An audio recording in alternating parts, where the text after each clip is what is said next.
Truistery Vibes warmly welcomes all our beloved listeners. We're so glad to see you again in our familiar time slot. Today, Truistery Vibes brings you a brand new story, one that we hope will touch your heart and stay with you. As you listen, feel free to leave a comment sharing the quote or moment that left the deepest impression on you. Wishing you a wonderful and meaningful listening experience. Nestled where the Atlantic surf meets shifting white sands, the Hale family home stands as a beacon against the coastal winds of North Carolina's Outer Banks. A narrow lane of sea oats and driftwood sculptures leads to a salt-stained clapboard house, its faded blue paint peeling gently under the morning sun. Behind weathered shutters, the Hale household awakens. The steady rhythm of gulls overhead and the distant roar of breakers on the shore. Inside, a single stair creaks in welcome. Finian Finn Hale, 62 years old, hair streaked silver, descends from his bedroom. He straightens the collar of a plaid shirt. He ties the modest knot of a school-issue necktie. Today marks his final semester teaching fourth graders at Duck Elementary.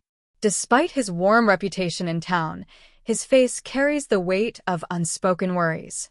Credit card bills from last night's lenders lie hidden in his coat pocket. A reminder that even respected teachers can find themselves adrift. Down the hall, Isolde Izzy Hale, 58, hums an old Sea Islands folk tune. She tends her kitchen garden in clay pots by a sunny window. She's dressed in worn denim overalls flecked with specks of soil. The air around her is fragrant with fresh rosemary and thyme. A well-stoked Dutch oven simmers on the stove, filling the house with the promise of tonight's rosemary chicken stew. A recipe Izzy learned from her grandmother, who boarded fishing schooners in her youth. By 7:05 a.m., the family converges around a weathered oak table, scarred by generations of homework, spilled milk and family arguments.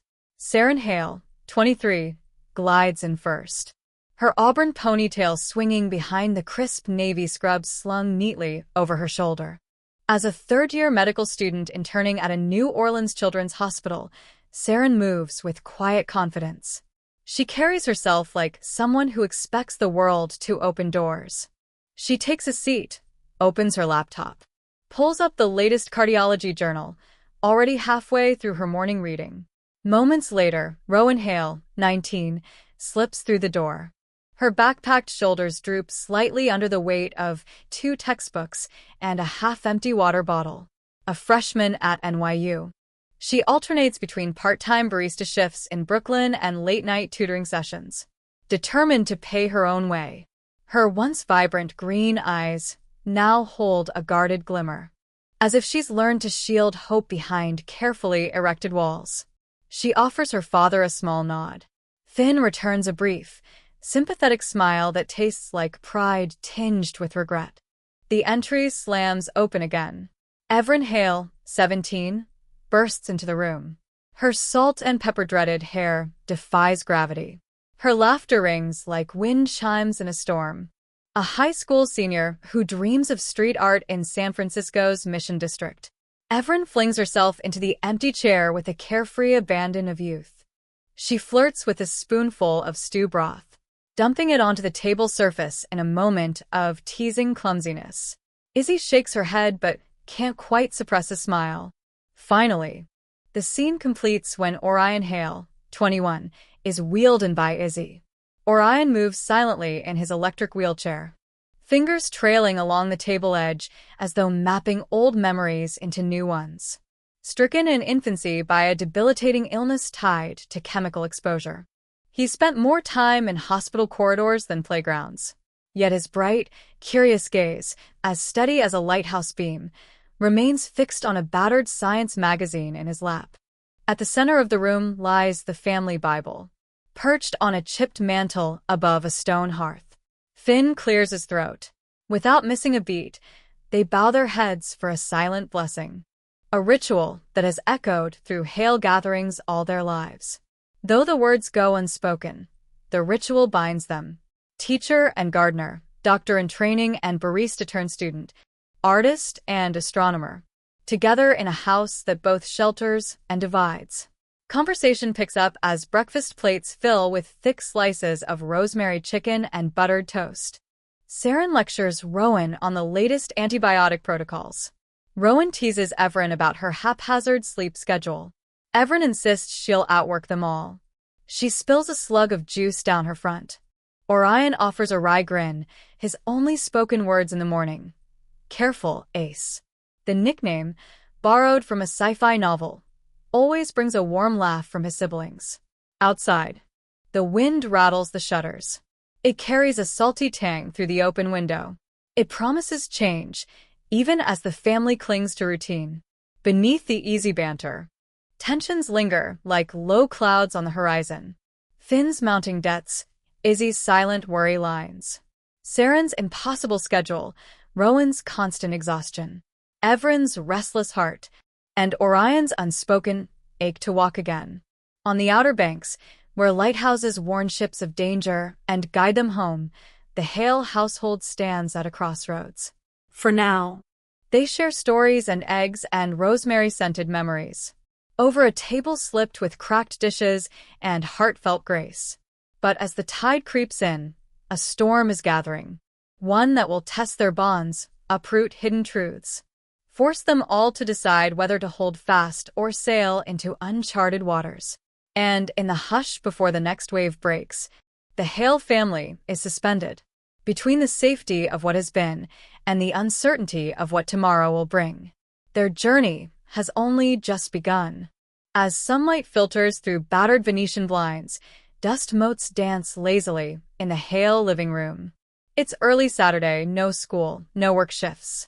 But the air is thick with an unspoken hierarchy. Saren Hale drifts in first, phone pressed to her ear. She confirms a Sunday morning call with her residency coordinator in New Orleans. The carpeted floor muffles her footsteps, leaving a hush in her wake. She perches on the edge of the threadbare sofa, legs crossed, radiating the assurance of privilege. Behind her, the front door thuds open. Rowan and Everin, two halves of the same struggle. Rowan drags in a battered backpack bulging with textbooks and nightly shift uniforms. Her shoulders are squared against the invisible judgment that waits in the shadows. You should focus on school, kid, a tutor once told her. You can't have both. Everin reclines casually against the doorframe, bright sneakers scuffed from late-night graffiti runs. She offers Saren a casual hello, but the greeting is met with barely a glance. Mom called last night, Saren says into her phone, voice soft and patronizing. She needs to know I'll handle my own rent this month. No sooner does she hang up than Izzy glides in, humming. She carries a carefully wrapped package of fresh baked cinnamon rolls. She sets it on the coffee table in front of Saren. Saren smiles and reaches for the largest roll without waiting for a politeness ritual. Izzy watches fondly, as she always does. Warmth in her eyes reserved for her eldest child. Rowan clears her throat. I packed lunch. Did you want a... Izzy's gaze shifts, a fraction of hesitation flickering across her face. She's torn between her motherly urge to nurture all her children and the magnetic pull of Saren's accomplishments. That's very sweet, honey, Izzy says, offering Rowan a thin ribbon of a smile. Maybe after you see how big your sister's scoop of residue study material is. Everin rolls her eyes and drops her bag by the door. Can I just have one roll? She asks. Go ahead, pumpkin, Izzy says, still revolving around Saren like the earth around the sun. They're fresh. Rowan steps back, chest tight. She's used to this orbit. Saren at the center. Everyone else careening in elliptical paths, but never close enough to count as equals. Orion appears last, rolling around the corner in his wheelchair. His wrists rest on the rims. He surveys the room with a quiet curiosity. He's learned to read the subtle shifts in who gets asked first. Today, the spot reserved for him by the hearth is empty. No thick wool throw or soft cushion. Izzy gatedly straightens a pillow by Saren instead. Orion's lips press into a line, but he says nothing. Did you finish the oiler-proof? Rowan asks him, hoping to carve out a moment of sibling camaraderie. It's on page 52. Orion replies evenly.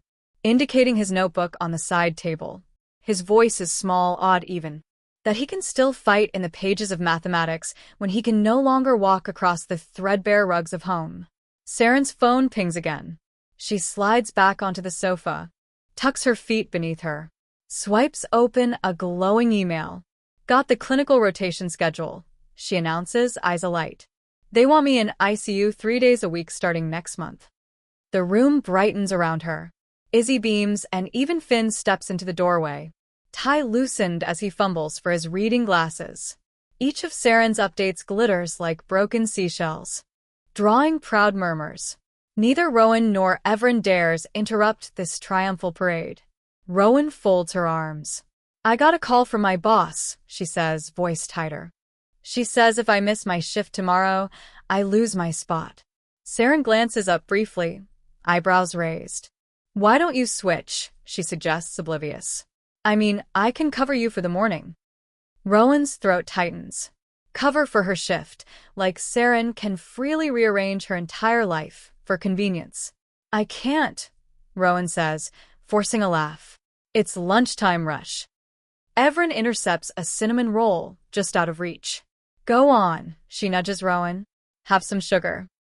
Rowan hesitates, because she's been taught that any small victory in the Carter home comes at the price of drawing attention. But her resolve cracks under Izzy's soft coaxing. She steps forward and takes a roll, savoring its warmth before her stomach tumbles with equal parts gratitude and resentment. Finn clears his throat. Dinner tonight, he says, voice gruff with an unspoken authority. I'll grill. Rowan calculates. Cooking dinner is supposed to be Izzy's domain, her peaceful realm. Today, Izzy steps aside without protest. Serenity rewards the favored child. Everin scowls. I was going to cook taco night. Everin's cheek curves upward as she attempts a smile. Cool. But her eyes flit sideways, searching for a crack in the room's new regime. Saren taps her phone again, oblivious to the storm gathering in the kitchen. Mom says she'll do a run to the farmer's market. Pick up extra produce for the ICU rotations. In tandem, Rowan and Everin grit their teeth. They have no in-home shuttle service to NYU. Their weekly feast of store, brand ramen and coffee, shop croissants suggests otherwise. Orion closes his notebook. Can someone please clear the table? For the first time, Izzy freezes. Her eyes shift from Orion to Saren, as though evaluating her maternal priorities. Saren, still shining in her own spotlight, blurts out, I need this table for my study notes. Orion exhales and tips his head back. Finet. His silence echoes louder than any argument. Rowan, sensing the need to protect what little is hers, slides an arm under Orion's wheelchair. Come on, I'll help you move over there. Everin grabs a plate and follows Rowan into the hallway. We'll set up in the sunroom, she offers, directing Orion toward the smaller oak table by the bay window. Inside, the four siblings occupy two separate worlds under one roof, one of privilege and promise, the other edged by sacrifice and invisibility. Every gesture, who's served first, who's offered more, etches a fault line across their relationships. Outside, wind chimes made of broken surfboards tinkle defiantly. These rites of favoritism are as ancient as the tides, yet as fresh as morning's first light. Izzy hovers behind Saren, whispering pointers about nutrition and research articles. Finn settles into his recliner with a report on teacher burnout, glancing regularly at Saren, proud. In the sunroom, Rowan arranges Orion's books, her hands steady despite her racing heart. Everin places the cinnamon rolls on a side table, then takes the leftover crumbs and sprinkles them for the birds outside, an act of generosity she cannot afford for herself.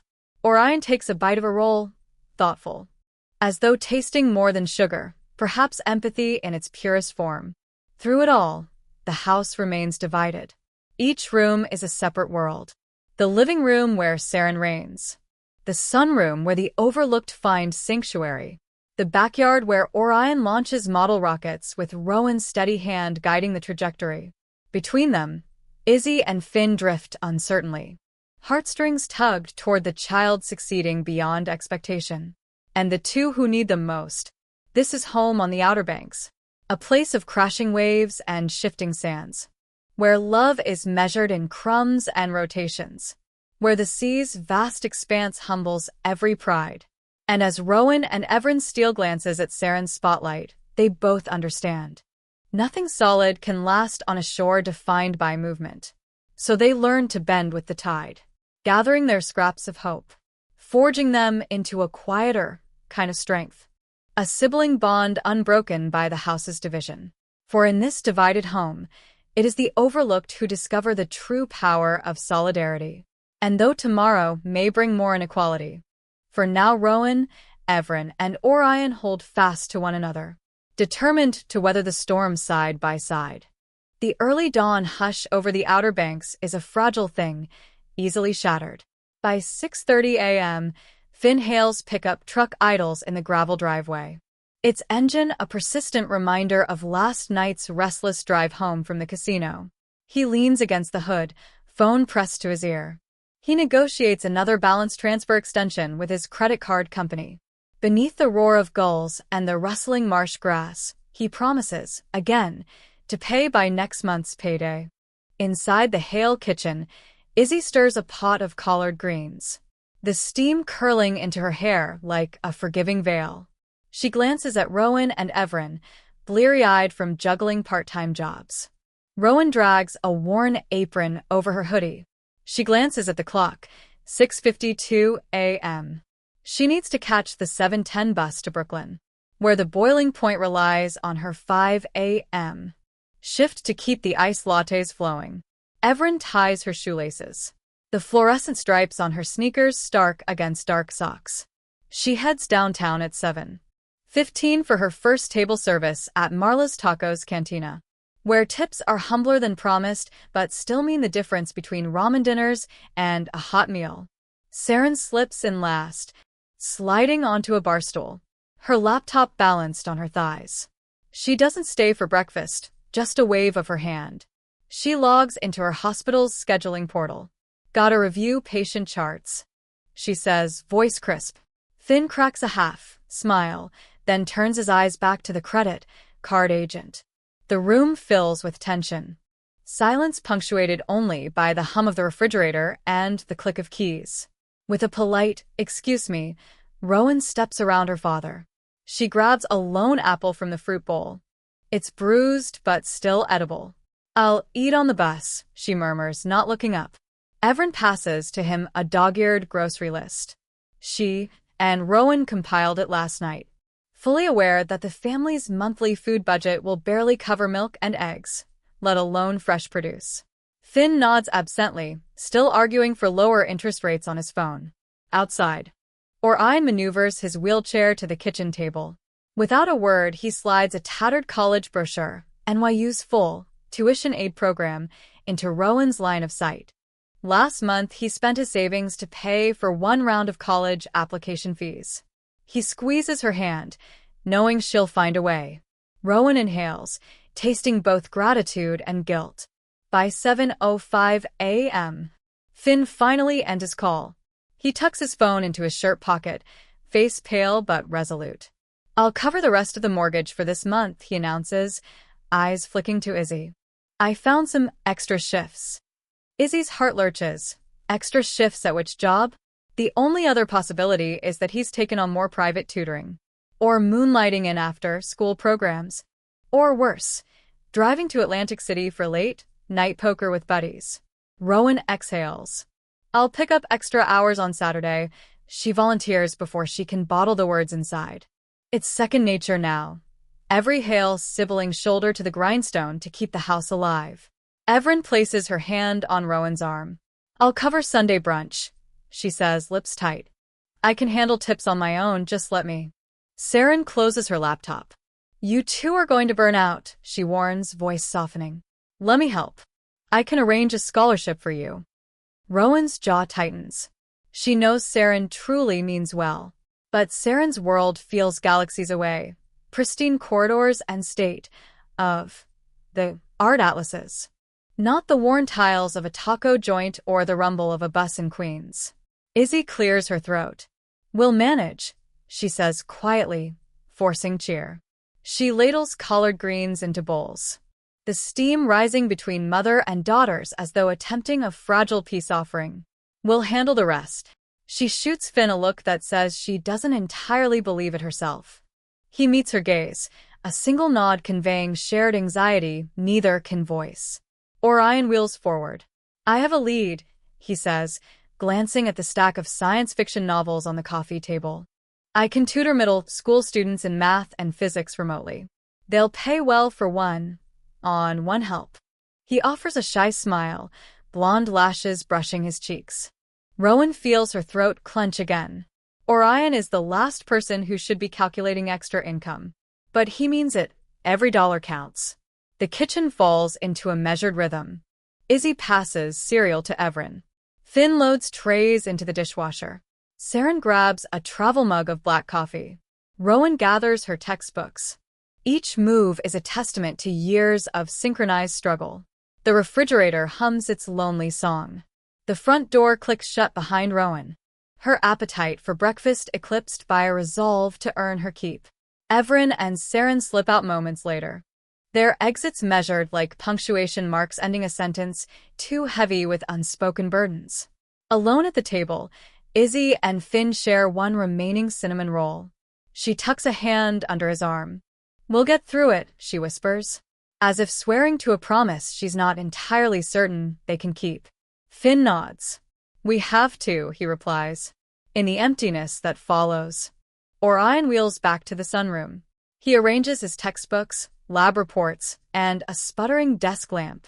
He whispers to the paper rocket he built last week, "We'll be ready." And though the walls bear the echoes of yesterday's decisions and tomorrow's fears, this moment, crumbs of pastry and hands entwined, shines fragilely like the dawn outside. For the Hale family, every plate washed, every shift clocked, every tuition dollar earned, is another grain of sand piled against the surging tide. And as the morning sun climbs higher, each sibling steps. The late October sky over New York City was crisp with fall's first bite. Rowan had just settled into her favorite corner booth at the Boiling Point coffee shop, steam curling from a mug of oat milk latte, when her cell buzzed with her father's name. "Rowan." Finn's voice sounded tight, clipped by anxiety. "I need you and Everin home in Outer Banks this weekend." Usual routines out the window. Rowan's heart thudded in her chest. Midterm exams began Monday. She slid off her headset, motioning apologetically to the barista. "Dad, I have a calculus exam," she protested softly. "And Everin's got a chemistry lab report." "This isn't a suggestion," Finn replied firmly. "You two are coming home tomorrow. We'll deal with school, but I need you here." Rowan swallowed. She'd learned long ago that "I need you here" was Finn's way of burying the phrase, "I can't explain now." Glancing at the clock, 8:15 a.m., she texted Everin. "Dad demands we fly home tomorrow. Midterms can wait." Across town, at Marla's Tacos Cantina, Everin checked her phone between tables. Her eyes narrowed as she read the message. Pulling her apron aside, she dialed their mother. "Mom," she said when Izzy answered. "Dad's ordering us home. Right now." Izzy's voice trembled over the line. I don't know why, sweetie." She paused, as though bracing for impact. "But it's urgent," he said, not to argue. That afternoon, Rowan discovered the family's urgency stemmed from creeping rumors. Finn's gambling debts had ballooned. Loan sharks were calling daily. Rumor had it that he'd mortgaged the house. Saren's shiny world in New Orleans, or Orion's sanctuary of physics books, offered no protection. When family debt knocked, it knocked on every doorstep. Rowan and Everin booked the earliest flight out of JFK to Norfolk, Virginia, where a rented van would whisk them across the Elizabeth River Bridge into North Carolina. They spent the rest of the day cramming for tests they feared they'd miss. On the subway ride to the airport, Rowan quizzed Everin on polynomial theorems. Everin recited definitions of acids and bases, scanning the yellowing pages of her lab manual. At dawn, They landed in Norfolk bleary-eyed. A rented Ford Transit van waited. Its back seats laid flat. Their mother steered them north into the rising sun. Enormous wind turbines marched along the roadside, blades slicing the sky. Izzy's knuckles whitened on the steering wheel.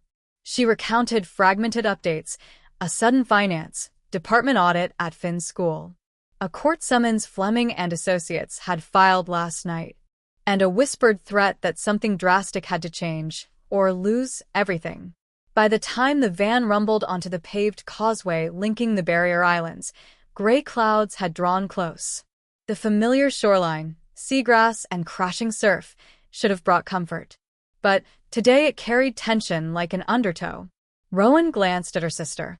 Evren's jaw was set, her eyes fixed on the windshield, as if willing the bay's water to part for clarity. Just as they crossed the last span of the bridge, Finn's old Ford pickup appeared in their side mirror. He emerged beside them, blinker flashing. His shirt was wrinkled, tie askew. Beneath his eyes lay dark crescents. Rowan realized she'd never seen her father look so frightened. They exited onto the two-lane highway. It wound through maritime forests and salt marshes. The speed limit topped out at 50 miles per hour, but Finn's pickup accelerated. The rented van couldn't keep pace. "Dad, slow down," Rowan called, her voice battling wind noise. But Finn only flicked the high beams. "We'll talk at home," he shouted. The rain began as a fine mist, icing windshield wipers in twin slaps. Evren leaned forward. "Mom, watch the road." A thunderclap ripped through the sky. The van hydroplaned on a standing puddle. In that instant, wheels spun. Rubber screeched. The van lurched toward the guardrail. Izzy slammed the brakes. The tires hissed and protested. Momentum carried them over the yellow line and onto the gravel shoulder. Then, all at once, a tow truck, idling behind them, flashed its lights and swerved. Evren's scream harmonized with the crunch of metal. The truck's bumper clipped the back of the van. The impact jolted everyone forward. "Hold on," Izzy yelled, slamming her foot down. The van fishtailed, struck the guardrail. It rebounded across both lanes. Headlights of an oncoming sedan loomed. Time slowed. Rowan's heart pounded, as if trying to break free. The van spun again, tires grinding concrete. A final blow hammered the passenger door. Glass exploded. Airbags bloomed. Metal groaned. Rowan felt her body jerk violently. Head snapping against the seatbelt. Pain exploded in her left leg, sharp, searing. Her vision tunneled as the world tilted. She heard Evren sob, "Rowan." Moments later, the van came to a shuddering halt against a sprawling marsh bank. Water lapped at the wheels. Inside, silence fought to surface. Rowan's breath came in ragged gasps.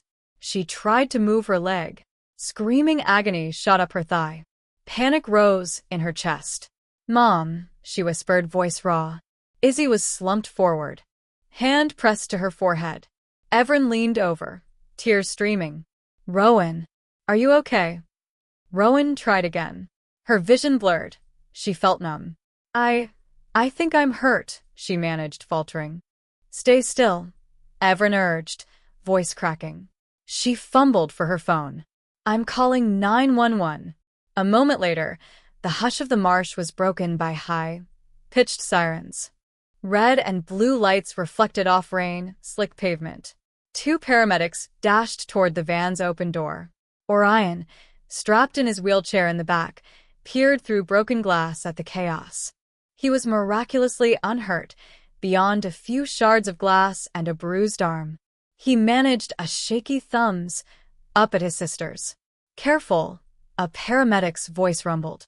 "Let's get her out gently." They wrenched the door open wider. Evren flinched as shards of glass fell like jagged rain. One paramedic cradled Rowan's leg, speaking softly. "We need to immobilize her." At the hospital tent pitched by the roadside, the van's passengers were triaged. Izzy sat wrapped in a blanket, shivering. Evren gripped her sister's hand, tears drying on her cheeks. Orion sat quietly with an EMT, his face pale where blood mixed with salt water. Rowan drifted in and out of consciousness as medics splinted her leg. Between dawn's gray light and the parade of wheels and sirens, she realized how quickly order can collapse into chaos. Her world had flipped, her plans, her tests, her careful balancing act, swept away in a spray of rain and clattering metal. In the back of an ambulance on the way to Elizabeth City Hospital, Rowan's mind raced over her ruined midterms and shattered exam sheets left in her dorm room in New York. But underneath, a deeper alarm. If her leg didn't heal, her scholarship could vanish. Medical school would slip through her fingers like beach sand. Evren leaned in. "You'll be okay," she whispered, pressing her forehead against the ambulance's plastic partition. "You have to be." Rowan nodded, tears coalescing in her eyes. The siren's wail was met by none of the Outer Banks' lullaby of waves. Only the clinical rush of gurney wheels and the unnatural clinch of straps. At the hospital, Finn paced in the waiting room, tie undone, jacket draped over his arm. He couldn't meet Izzy's eyes when she emerged from the trauma wing. Rowan's exam results lay in a manila envelope that bore the weight of fear itself. Minutes turned into hours. Finally, the ER door swung open. A doctor approached, face drawn but composed. "MS. Hale," she began, glancing at Finn then Izzy. "You have a complex tibial fracture. We'll need to operate within the next few hours. Do you understand?"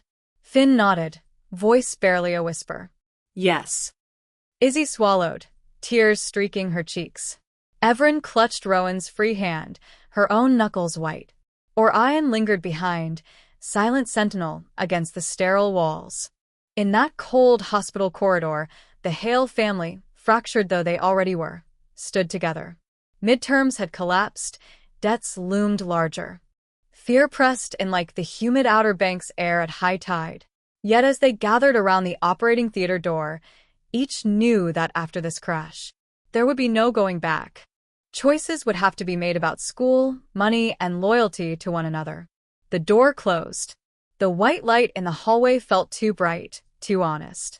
Rowan's future lay somewhere on the other side, balanced on the sharp edge of a surgeon's scalpel and her family's uncertain promises.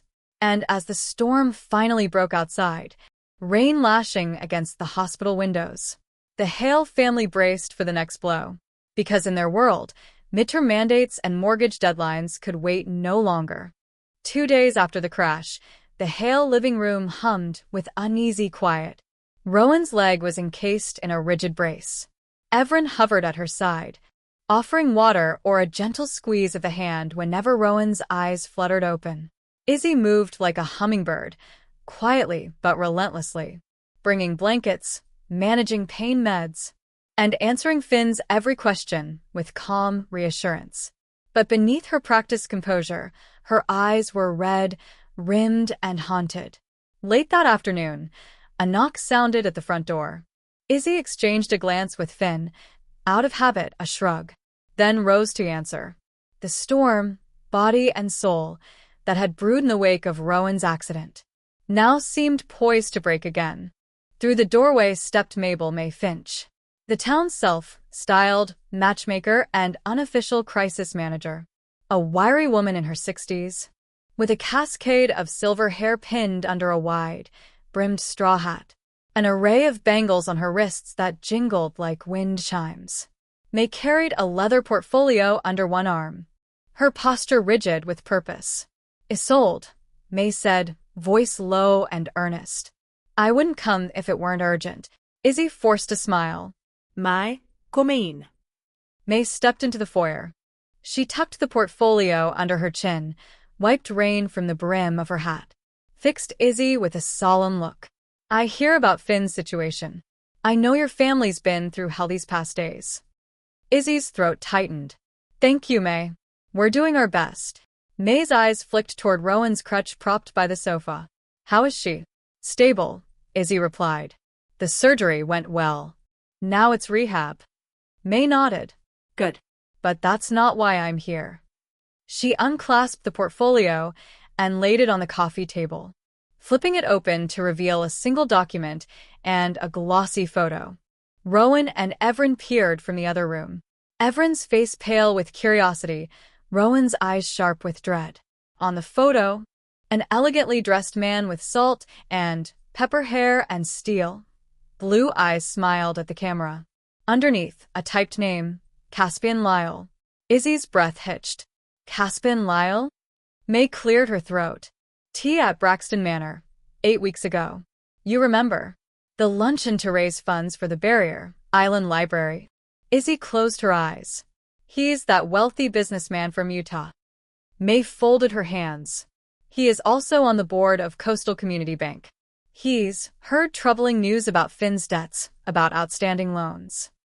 She pointed at the document, a draft of a marriage contract, legalese printed in fine type. He's willing to cover every cent of that debt. Principal, interest, fees, everything. But it's not charity. Evren's voice trembled from the doorway. What does he want? May sighed. He wants to marry one of your daughters. Silence fell as heavy as a low hurricane cloud. Rowan's heart thundered in her chest. Evren's hand trembled, clutching the crutch beside her. Mary? Izzy breathed. May nodded. His niece was supposed to, well, long story. He's lonely. He admires Evren's spirit. And her youth. She's turning 18 soon. He's willing to advance your family enough to wipe the slate clean. But only if Evren agrees to an engagement and eventual wedding. Finn pushed past May, face pale and drawn. May, you can't be serious. May stood firm. I am. The bank is ready to foreclose next week if they don't see a plan. Caspian offered this as a lifeline. He's earnest. He's legitimate. The alternative is losing everything. Rowan stepped forward, legs shaking. Her mind reeled, crutches, contracts, debts, and suddenly a stranger's face commanding her sister's future. Mom, Dad, this is insane. Evren slid into the room, eyes wide. I don't want this. None of us do, Izzy said, choking back tears. But May, what choice do we have? May's gaze flicked to Evren. You have a choice, dear. You can say no. You can walk away. But if you do, the bank moves in. House, property, everything gone. Caspian will honor your refusal, but the creditors will not. The coffee table lay strewn with papers, foreclosure notices, loan statements, and the silent promise of the contract. Saren arrived at that moment, slipping off her hospital scrubs, phone still in hand. She froze. What's happening? Finn's shoulders slumped. We're in over our heads. Saren surveyed the room. Her gaze landed on the marriage contract. He wants to marry Evren? To pay our debts. Evren's face burned. He's nuts. Saren closed her eyes. This is wrong. You can't do this to my sister. Saren, honey, Izzy whispered, tears spilling unchecked. What else can we do? Your father borrowed against everything. Saren paced, running a hand through her hair. There has to be another way. May's silver bangles chimed as she rose. This offer stands only for 24 hours. Then Caspian moves on, and so do the creditors. Evren's lip trembled. I don't know what to say. Rowan's heart ached as she watched her sister's despair. She thought of their late-night study sessions, of Evren's wild graffiti dreams, of the freedom in her laughter. She thought of the long commute to San Francisco that Evren never got to pursue. And now this, a bargain, her sister for their home. Finn sank onto the sofa, hands clasped. Evren, he said softly, voice raw. You don't have to answer now. But I pray you'll consider. Evren rose onto tiptoes, slinging crutches aside. Turned to face her family. Her fingers fisted at her sides. I'm not a commodity, she declared, voice quaking but resolute. I'm your daughter. You can't. Izzy sobbed. We're so sorry, sweetie. Evren's eyes flicked to Rowan. Rowan? Rowan met her sister's gaze, heartbreaking. I wish there was another way, she whispered, voice thick with grief. Caspian Lyle's portrait seemed to hover in the air. The stark promise of rescue on one side and the chilling price on the other. May Finch closed the portfolio. Take your time, just not too long. I'll leave you to discuss. The offer vanishes tomorrow at noon. She set the contract in the center of the table, retreated into the rain, spattered afternoon, leaving the Hale family to confront the wrenching choice. Sacrifice Everett's future to save their home, or stand firm and risk losing everything they'd ever built. As the front door clicked shut, the room fell into a heavy silence. Everett stood rigid, chest heaving. Izzy and Finn exchanged pained glances. Saren dropped onto the arm of the sofa, covering her face. Rowan moved to Everett, slipping an arm around her trembling shoulders. Outside. The wind rose, rattling shutters, as though echoing their tempest of fear and uncertainty. Within those walls, debts and dishes paled against the weight of May Finch's proposition. And as thunder rumbled offshore, the Hale family faced a reckoning, a bargain born of desperation, demanding a price they feared they could never truly pay. Rain pounded the Outer Banks in sheets of gray. Everett and Rowan slipped out the back door of the Hale house, 2 suitcases in tow. Sheets of water traced rivulets down the garage door, pooled beneath rusty tools. Dawn would find Izzy and Finn stumbling into the driveway, frantic to discover their daughter's empty rooms and only their crutches left behind. But in the moment, Rowan and Everett didn't look back. They sprinted across the slick driveway, loaded their bags into the trunk of Everett's battered Honda Civic, locked the door behind them. Rowan fumbled with her phone. She found the flight confirmation to LaGuardia, 2 one-way tickets, booked in secret with the last of her nursing shift cash. They had less than $200 between them, no backup plan, and a fragile hope that sheer willpower could fill the gaping hole May Finch's marriage contract had left in their lives. "Are you sure about this?" Rowan whispered, as they crossed the Causeway Bridge, headlights reflecting in wet asphalt. Everett slid the car into gear, wipers slicing the rain. "I'm done being someone's collateral," she said. You. Rowan exhaled, muscles clenched from days of immobilizing pain. "I'm done too." Her leg brace clicked as she shifted, determined to make the 6-hour drive despite the discomfort. Every bump in the road reminded her of the crash, but also of how close they'd come to a future sold for debt relief. At the Norfolk airport, they slipped through TSA.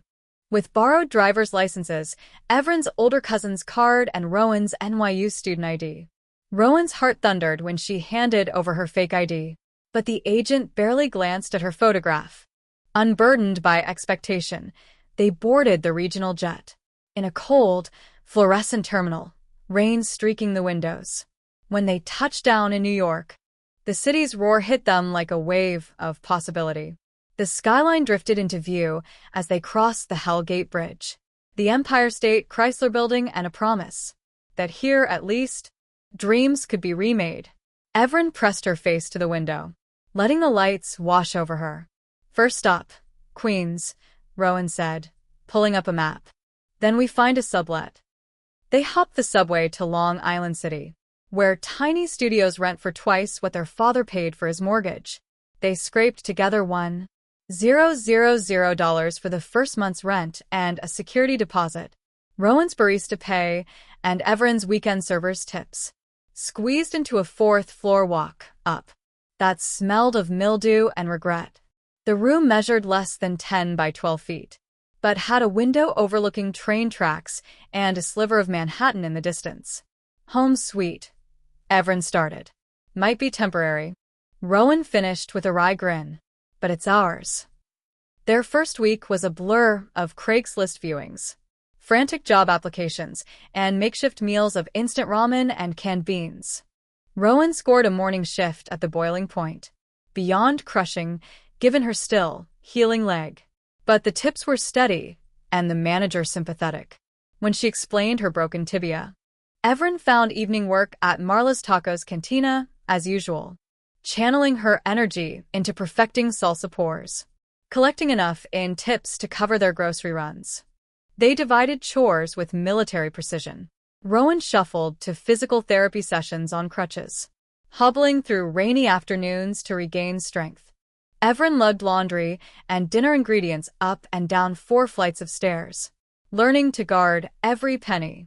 They toasted with cheap boxed wine, sat on mismatched stools, laughing at their own misfortune. One night, as city lights flickered below their slanted window, Rowan scrolled through her phone, discovered a scholarship opportunity for students rebuilding after personal hardship. The application required essays, letters of recommendation, things they had in short supply. But it also offered full tuition at NYU. She turned to Evren. What if? Evren tilted her head, curiosity sparking. What if you get it?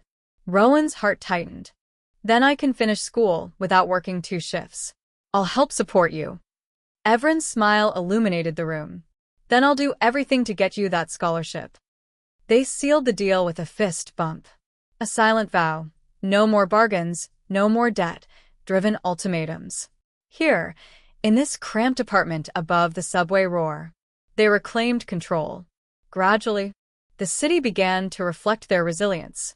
Rowan's tips increased as regular patrons learned her name. Evren's quick wit and warm service earned her weekend shift flexibility, so she could help Rowan with physical therapy, and even take an occasional free painting class in Williamsburg. They pooled data for midterm study sessions, fashioning tabletop desks from milk crates and library copies of textbooks. At night, Rowan traced her scarred leg beneath a threadbare quilt, drawing strength from Orion's math problems and Saren's heartfelt texts. Evren painted miniature murals on cardboard scraps to remind Rowan of the Outer Banks sky they'd left behind. They called it healing by degrees. Each paycheck and every lift of the casted leg brought them closer to independence. News of May Finch's offer faded like a bad dream. The marriage contract lay untouched in their only drawer, a stark reminder of desperation's price. But here, in the pulse of New York, they were forging a new path, one defined by their own terms. As autumn deepened into early winter, snow dusted the rooftops outside, turning the city's grit into a fleeting fairy tale. Rowan and Evren sat at their makeshift table, sipping cocoa by a single bulb lamp hung from the ceiling. We did it, Rowan said softly. We did, Evren echoed, grinning. And in that gentle silence, they both knew. The road ahead would be long and fraught, but as long as they ran it together, 2 sisters, 2 survivors, they would never again be collateral in someone else's bargain. The late winter wind rattled the fire escapes of bed, Stewie. Rowan navigated the narrow staircase to La Isla Caribe, the tiny Caribbean cafe where she'd worked afternoons washing dishes since arriving in Queens. Her leg, strong now but still framed by a colorful brace, carried her up 4 flights of creaking wood. She stuffed her hair into a baseball cap, tied on an apron, already dreading the evening rush. Inside, the air was thick with the scent of jerk chicken, sweet plantains, and simmering curry goat. Servers wound between tables of late-night diners, tossing warm greetings and taking orders in a rainbow of accents. Rowan's job had once felt like a temporary stopgap. Now it had become a second home during her city rebirth. Just before the dinner rush began, she spotted a sleek leather wallet lying under a corner booth, where a single patron ate quietly. Instinct and a sense of honesty drilled into her since childhood compelled her to scoop it up. Flipping it open, she found a pristine ID. Dr. Indigo Indy Brooks, MD, NYU Langone Orthopedics. Rowan's breath caught. A medical professional of that caliber could pay her entire rent with a single consultation fee. When the cafe's last customer left at 10:45 p.m., Rowan approached the bar. Hey, Marla, she whispered to the owner, a stout woman with warm eyes. Someone forgot this. Marla glanced down at the wallet. You sure? Rowan nodded. Name's Dr. Indy Brooks. Marla frowned. She's one of my best friends. Lives in Brooklyn Heights. If you're not busy, you could swing by? I'm sure she'd appreciate it. Rowan hesitated. Strangers held power here, the power to reward or cast out. But memories of her family's collapse and Evren's almost marriage weighed on her conscience. Okay, she said, tucking the wallet into her apron pocket. The subway ride to Brooklyn Heights felt surreal. So close to home, yet worlds away. At Montague Street Station, she clutched the wallet, chest tight. As she emerged onto tree-lined sidewalks, elegant brownstones rose on either side, their stoops inviting. She navigated to 141 Willow Lane, the address scribbled on a cafe napkin from Marla's. A soft glow spilled from the front windows. Rowan knocked. Wood chimed. The door opened to reveal Dr. Indy Brooks in a charcoal cardigan. Silver hair pulled back in a loose bun. Her posture was graceful, her eyes gentle and curious. "You must be Rowan," she said, voice warm with surprise. "I didn't realize I left it behind." Rowan extended the wallet. "I found this at East La Caribe." Indy's eyes lit with gratitude. She took the wallet, flipping it closed and back into her purse. "Thank you. I was fretting my phone. My insurance cards, this has everything." "Glad to help," Rowan replied, cheeks burning. I live nearby. I just wanted to make sure you got it back."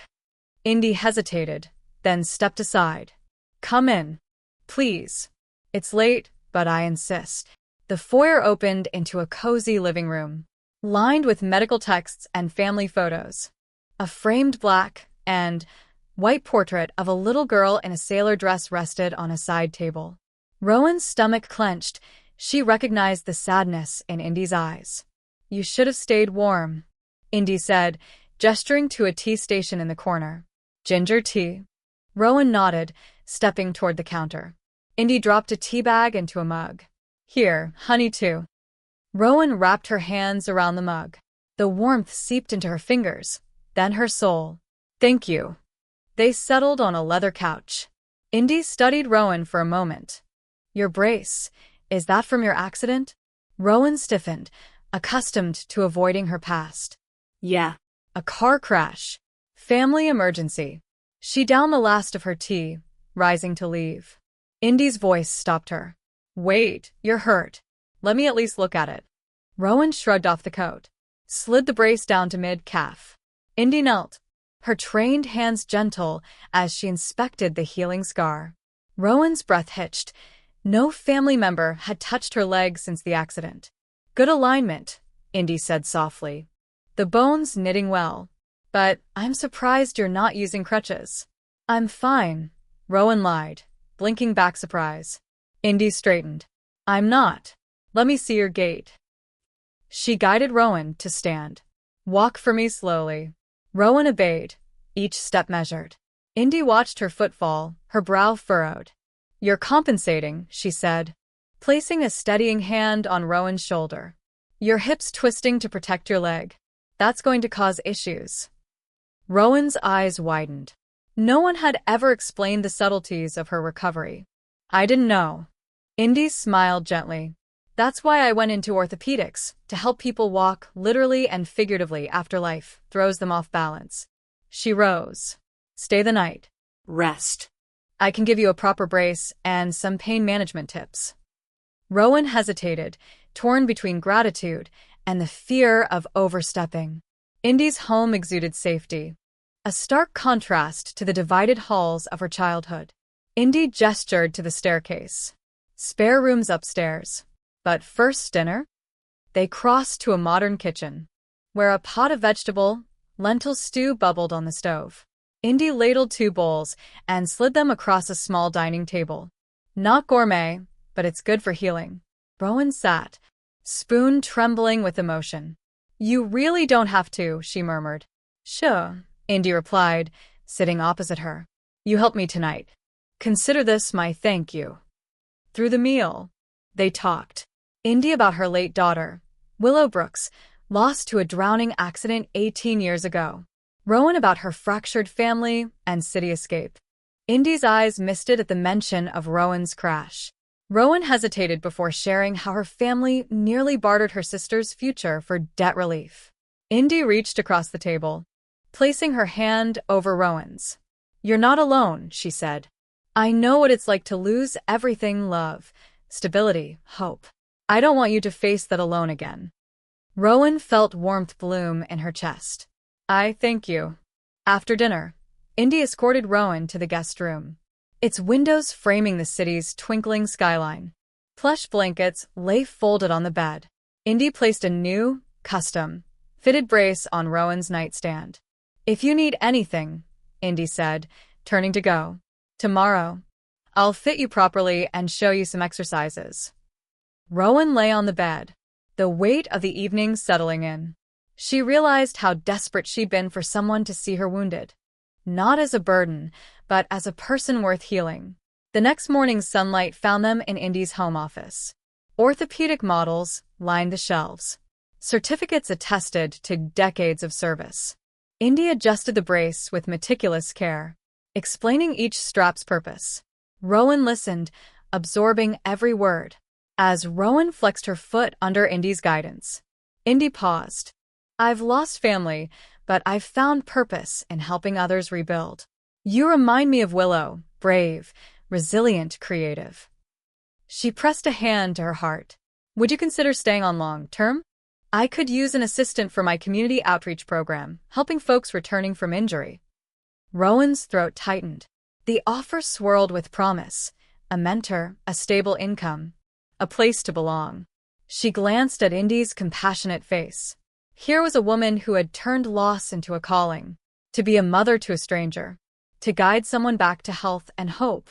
Yes, Rowan whispered, tears gathering. I'd like that. Indy smiled, reaching out to gently grip Rowan's hand. Then welcome to the family. In that Brooklyn Heights brownstone, amid textbooks, medical tools, and the late winter sun, Rowan discovered a home she chose, and a mother she never knew she needed. And as Indy pulled her into a warm embrace, Rowan sensed that her true healing had only just begun. Spring had arrived in Brooklyn Heights, painting brownstones in pastels and coaxing cherry blossoms to bloom along Willow Lane. Inside Dr. Indy Brooks's townhouse, however, the true transformation was unfolding behind closed doors. Of the orthopedic suite on the second floor, Rowan Bennett, no longer Hale, leaned forward on the examination table, clad in a loose t-shirt and shorts, while Indy Brooks adjusted straps on a sleek, custom carbon fiber brace. It was lighter than Rowan's old hospital-issued model, molded to her legs' exact contours. All right, Indy said, her tone equal parts clinician and motherly coach.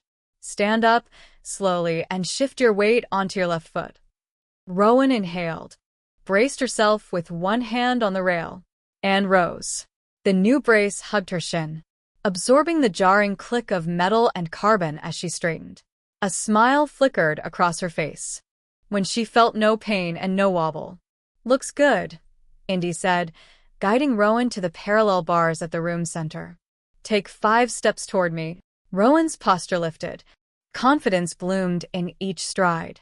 Beneath the hum of the overhead light, she moved freely, her breath steady. Fantastic, Indy praised, eyes bright. She handed Rowan a pair of sleek forearm crutches. Now try without support. One careful step, then another, 15 feet of unassisted gait. When Rowan reached Indy, she exhaled nearly in relief. Your muscle memory is strong, Indy noted, slipping off her gloves. With continued practice, you'll regain full mobility. And then we'll update to a lighter brace for daytime. Rowan nodded. Thank you. I never imagined I'd feel whole again. Indy's expression softened. You did the hard work. I just provided the tools. She paused. Let's take a break. They sat in Indy's sunlit office, the walls lined with anatomical charts and photos of patients, celebrating first steps ceremonies. Among them, a photograph of Indy and a little girl in a sailor dress, Willow, smiling in sunlit innocence. Indy poured 2 mugs of chamomile tea. Rowan accepted one, wrapping her hands around the warmth. I owe you my life, Rowan began, voice quiet. Literally. Indy shook her head. Not your life. You've rebuilt it. You've faced fears most people never know. Rowan's eyes glistened. I know you lost your daughter. I can't imagine. Indy set her mug down. Losing Willow taught me purpose. If I could give her love again, it'd be by helping someone like you. You remind me of her, brave, curious. So I have a proposition. Rowan's pulse quickened. Anything, she whispered. Indy reached into a drawer, pulled out manila folders labeled adoption papers and name change, slid them across the desk. I want to make it official. Will you become my daughter? The words hit Rowan like a tidal wave. She blinked, voice catching. Indy, I don't know what to say. Indy smiled, eyes shimmering. You've given me family again. I know it's sudden. Take your time, but know this. The offer stands. For the next week, Rowan balanced physical therapy sessions, cafe shifts, and visits to the county clerk's office. Each step felt surreal. Choosing references, filling out biographical affidavits, attending an orientation on foster-to-adopt procedures.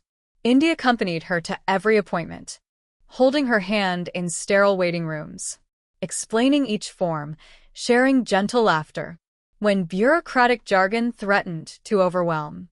Meanwhile, Rowan's strength grew. She graduated from forearm crutches to a walking cane, shaved 20 minutes off her physical therapy time. Indy celebrated each milestone with home-cooked meals, vegetables stir-fry one night, salmon with lemon dill sauce the next. Over dinner, they discussed future plans. Rowan's nursing school graduation, Indy's community outreach program at the hospital, and a possible summer trip to the Outer Banks if Rowan was ready. One afternoon, 6 weeks after their first impromptu meeting, Indy led Rowan to a small ceremony in her sunroom. A notary stood beside a folding table draped in white linen. Orchids on the windowsill lent a hopeful fragrance. Are you ready? Indy asked, offering Rowan a pen. Rowan's fingers trembled as she signed the adoption decree. Rowan Bennett, now legally the daughter of Dr. Indigo Brooks. Next, Indy signed as mother, her cursive flourishes echoing the love in her heart. The notary stamped each document, and when the final seal fell, Indy swept Rowan into a firm embrace. Tears glimmered on both cheeks. Welcome home, daughter, Indy whispered. Rowan pressed her cheek against Indy's, tasting jasmine and fresh-cut grass. Thank you, Mom. Orion and Everin were waiting in the hallway. Orion in his wheelchair, Everin beaming with pride. Saren, on a rare weekend visit from New Orleans, appeared at the top of the stairs, her white coat folded over her arm. We're family, Indy announced, voice rich with emotion. Rowan, welcome to the Bennett family. Everin dashed forward to hug her sister, knocking Rowan off balance until Indy and Orion steadied her. Saren enveloped her in a tight embrace. I'm so proud of you, she murmured. Orion rose to lean in on his wheels, a rare grin lighting his face. Congrats, sis, he said, voice full of warmth. You deserve this. That evening, the Bennetts, Indy, Rowan, Orion, Everin, and Saren, gathered around the dining table in Indy's townhouse. A striped tablecloth held a feast of seafood gumbo, cornbread, and sweet plantains. They raised glasses of sparkling water. To new beginnings, Indy toasted. To family, by blood, by bond, and by choice. Rowan caught Indy's eye and nodded, tears pricking at her lashes. As laughter filled the room, she realized that she'd crossed a bridge far wider than the Elizabeth City Causeway. A bridge that led to belonging, to love without price, to a future she could shape with her own hands. Later, when the last dishes were washed and the table cleared, Rowan lingered in the sunroom, gazing at the photo of Willow. She laid a gentle hand on the frame. Thank you for sharing her light, she whispered. And in the soft glow of the setting sun, Rowan understood that healing wasn't just about mending bones. It was about forging unbreakable bonds, rewriting legacies, and finding home where love's roots grow deepest. Summer's heat pressed against the pale clapboard of the Carter family home on the Outer Banks. But inside, the air shimmered not with humidity, but with the warmth of reunion and the fragile promise of renewal. The Atlantic's endless rhythm, the crash of waves breaking against the dunes, the whisper of foam retreating into the blue, served as a living backdrop to the lives irreversibly changed by the storms they had weathered. Tonight, by lantern light and firefly glow, they gathered one last time, to honor consequences endured and hopes reborn. Saren Carter stepped onto the porch first, her crisp white coat slung over one arm like a banner of both triumph and sorrow. The pediatric specialist had returned from New Orleans with accolades and invitations. Yet her heart bore the quiet scars of 3 miscarriages. Each fetal heartbeat she had tried to nurture now lived only in memory, whispering echoes of what might have been. Still, as she paused to inhale the salt-tinged breeze, a subtle shift unfolded within her, a gentle stirring that whispered of purpose undimmed by loss. Behind her, Orion Carter navigated the wooden ramp in his wheelchair, its wide tires leaving faint tracks in the sand-dusted boards. Though his body had been defined by chemical exposure and decades of limited mobility, his mind soared unbound. He had graduated summa cum laude in applied mathematics, now worked remotely for a nonprofit dedicated to bringing STEM education to underserved communities. His kinetic spirit outshone his physical constraints. As he joined Saren at the railing, offering her a rare, beaming grin. "The final toast, Dr. Carter," he called, voice warm with affection. Saren returned his smile, pressing her hand to her chest at the sight of her brother's steady resilience. "Lead the way," she replied, her voice steady despite the familiar tremor of emotion. On the broad porch, a long table draped in white linen was laden with Evren's famous seafood gumbo. Hush puppies golden as sunrise, and miniature cobbler cups bursting with local peaches. Neighbors from Duck and Kitty Hawk, friends from Indy's Brooklyn outreach clinics, and even May Finch, whose ill-fated matchmaking bargain had almost torn them apart, mingled beneath a canopy of twinkling lanterns. Each face reflected the chapters of the Carter, Hale family's journey: heartbreak and healing, division and solidarity, despair and hope. Indy Bennett emerged from the doorway, her silver hair aglow like moonlight on the water. As Rowan and Evren flanked her, chosen daughters both, she raised her glass. The hush that fell was deeper than the gathering silence before any storm. Indy's voice, rich with compassion and quiet authority, carried across the porch. "Thank you all," she began, "for joining us at this turning point. We have endured losses that tested the limits of our hearts. We have faced debts, financial, emotional, spiritual, that threatened to consume everything we held dear.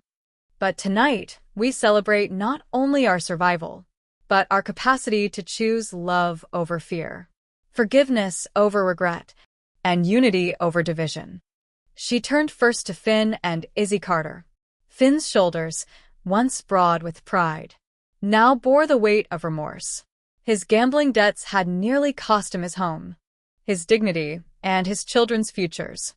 Izzy's gentle hands had soothed scraped knees and bruised hearts. Yet her unwavering support of Saren's medical dream had inadvertently overlooked Rowan and Evren's needs. Now, standing side by side in Indy's light, they represented parental courage reborn. Indy lifted her glass higher. "To forgiveness, forgiving ourselves and each other. May we always remember that every parent, like every child, deserves a chance to rebuild." Finn's eyes glistened as he met Izzy's hand. He raised his glass in a trembling salute. "To new beginnings," he said, voice thick. "We are sorry for the pain we cause, and grateful for the grace that brings us back together." A gentle chorus of applause trailed, as Ice clinked her glass to Finn's. Izzy's nod carried the unspoken vow to spend her remaining years nurturing rather than neglecting, repairing rather than retreating. Next, Rowan Bennett stepped forward. Once a promising NYU student whose leg was fractured in a family-induced crash, she had transformed trauma into advocacy, establishing the Raven Rising Scholarship. She had ensured that fellow students facing physical hardship could pursue healthcare careers unburdened by tuition. Her quiet determination had inspired many. "Rowan," Indy called, "your resilience reminds us that the human spirit can rebuild even when the body falters. May your example guide those who face their own brokenness to find wholeness in compassion." Rowan raised her glass with a steady hand. "To resilience," she toasted, voice clear. "May we all find the strength to rise again." no matter how many times we fall. The applause was heartfelt, the hum of agreement tangible in the summer air. Evelyn Carter, paint, smudged hands replaced by a flowing sundress, stepped into the circle. Her artistry, first blossoming in Brooklyn murals, then spanning coast to coast, had translated pain into color, dissent into visual poetry. She had taught youth to channel trauma into art, reclaiming their voices in riotous pigment. And to creativity, Indy continued, which transforms suffering into beauty and reminds us that our wounds can become the strokes of our masterpiece. Evelyn lifted her glass, a shy flush warming her cheeks. To color, she said softly, to hope painted on every canvas of our lives. Orion rolled himself to the center, his silver, key fob chiming like wind chimes in a gentle breeze. A wizened astronomer in miniature, he had built his future around mapping galaxies. When his body remained earthbound, his doctorate in progress and his nonprofit work had turned starlight into lifelines for aspiring scientists. And to curiosity, Indy said, beaming, may we never cease to look up, to question, to dream beyond the confines of circumstance. Orion's grin was radiant. To exploration, he declared, both of the universe and of our own hearts. Finally, Saren stepped forward, her white coat catching the lantern glow. Her accomplishments in pediatrics had saved countless lives. Yet the ache of her miscarriages had remained a silent companion.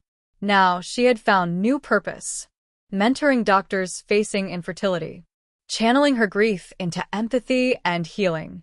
Indy looked at Saren with tears in her eyes. And to healing, she said. May every wound, visible or hidden, be met with kindness. Every broken heart be cradled back to light, and every loss become a doorway to deeper compassion. Saren raised her glass, voice trembling yet strong. To healing, she whispered. May we be instruments of hope in every heartbeat we touch. The gathered crowd released a breath, the sharp tang of emotional release giving way to a gentle murmur of affirmation. Laughter followed as neighbors swapped stories of small, town miracles, shared jokes over Evren's gumbo spoons. Children clustered around Orion's telescope set atop the dune crest, glimpsing Jupiter's moons as they rotated serenely. Guests from the health fair complimented Rowan's scholarship, promising donations for future cohorts. Saren found herself approached by young doctors, seeking her guidance. She offered each a warm word of encouragement. As midnight approached, the bonfire crackled to life in the yard below. Logs snapped and embers flared, casting flickering shadows that danced against the house's weathered siding. Saren and Indy stepped down to join their family by the fire, its heat a balm after the introspective speeches. Finn and Izzy stood arm in arm, gazing at their children so different from the ones they had once failed. Their hearts swelled with gratitude. Evren produced a vial of glow in the dark paint, invited the children to decorate driftwood sculptures. Rowan helped a little girl daub a star onto her piece. Orion guided a teenager's hand as she scribbled constellations on a makeshift canvas. Saren offered bandages shaped like hearts to another child nursing a scraped knee. Indigo handed out hot chocolate in floral mugs, each sip spiced with cinnamon and the warmth of community. At one point, Saren found herself alone with Finn by the shoreline. The waves lapped at their feet as they stared into the black velvet sea. Saren wrapped her arms around her father. "Thank you," she said quietly, "for coming back." Finn's voice trembled above the surf's whisper. "Thank you for giving me another chance," he replied, pressing his cheek to her hair. "I'm so proud of the woman you've become." Tears glistened on Saren's lashes as she closed her eyes against the stinging salt. "I'm proud of you, too, Dad." Beyond them, Indy joined Izzy at the edge of the bonfire's ring. They watched Evren leap with joy at each painted canvas, Rowan laugh with children, and Orion point out the North Star to an awestruck crowd. Izzy turned to Indy, voice hushed. "I never imagined this." She gestured at the alive, vibrant scene. I was so blind, so fearful. I see now love, if you let it, can grow even from the deepest wounds. Indy smiled, offering her friend a small embrace. The human heart is more resilient than we often give it credit for. Tonight has shown us that. As the final embers glowed, and the first glimmer of dawn touched the horizon, the Carter-Bennett family gathered one last time for a silent vigil atop the dunes. Each held a lantern, tiny beacons against the gathering light, symbolizing their journeys from darkness into dawn. Orion raised his lantern high. His siblings mirrored the gesture. Indy and Izzy joined hands, their lanterns framing them like halos. In that sacred silence, only the ocean's hymn and the soft collisions of surf remained. And though the lanterns would dim, the memory of this night, when forgiveness was chosen over blame, unity over division, hope over despair, would shine in their hearts forever. As day broke over the Outer Banks, painting the sky in golds and pinks, the Carter-Bennett clan descended the dune in a single file, weaving toward home. Each step was a testament to the storms they had weathered, the debts repaid by love's currency, and the promise of futures yet unwritten. Together, they would carry forward the lessons of loss and redemption, forging new beginnings from the tide's eternal motion. And in the dance of sun and surf, they would remember that family, chosen and blood, remains the greatest harbor against any storm. And that brings us to the end of today's story on Truistory Vibes. Don't forget to leave a comment with a quote or moment that touched you the most. Your words give our team the motivation to keep creating more heartfelt stories. Thank you for listening, and we'll see you again soon.